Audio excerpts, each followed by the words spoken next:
जी अस्सलाम वालेकुम स्टूडेंट्स। तो नेक्स्ट हमारा क्वेश्चन है 5.4। ये आपके साथ जो है वो शेयर हो रहा है।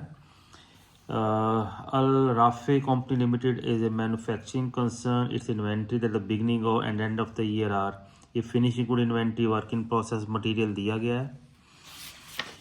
और इसके साथ जो है ये देखें, the following are other data relating to manufacturing operation during the year: purchase of raw material, total payroll, direct labor, factory office salary, superintendents, indirect material, electricity bill, repair, factory taxes, tool, miscellaneous factory overhead cost, insurance depreciation. जी तो 5% होगा 31,500।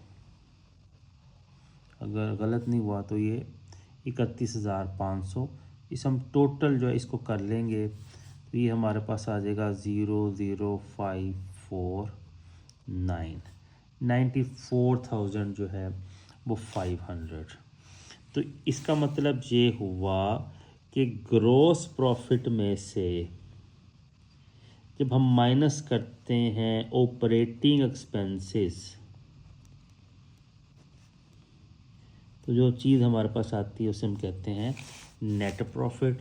तो इस amount में से जब ये amount हम लेस करेंगे जी स्टूडेंट्स, तो हमने cost of good sold normal निकाली है 8,62,000। इसका मतलब ये है कि अब हम इतना टाइम कंपनी को मिल गया है कि वो एक्चुअल एफओएच मालूम कर सके। तो हम वर्किंग करेंगे और मालूम करेंगे कैलकुलेशन ऑफ एक्चुअल एफओएच।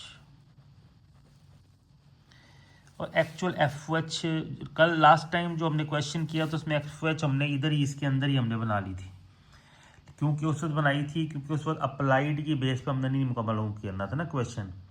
अब हमें अप्लाइड की बेस के ऊपर क्वेश्चन मालूम। जी स्टूडेंट्स, तो मैंने ये सारे के सारे जो है एफओएच एक्सपेंसेस जो हैं ये सारे के सारे लिख दिए हैं, जो कि यहाँ पे लिखे हुए थे ये सारे मैंने कर दिए हैं। तो ये अब हमारे पास जो असल में टोटल खर्चा है टोटल एफओएच हुआ है 1,17,000। अच्छा, एक मिस्टेक होगी क्वेश्चन के अंदर। जो मैंने क्वेश्चन करवाया था, मैंने फैक्ट्री ओवरहेड लेना होता है डायरेक्ट लेबर की बेस पे, मगर मैंने टोटल पे रोल की बेस पे ले लिया। जो मैंने कहा था ये डायरेक्ट लेबर होता है, नहीं डायरेक्ट लेबर दिया हुआ है, ये ना दिया हो फिर ये डायरेक्ट लेबर होता है। तो डायरेक्ट लेबर है 1,90,000। 1,90,000 के बाद जब 60/100 किया तो हमारे पास आ गया 1,14,000। अब जारी बात है सारे के सारे फिगर्स जो हैं वो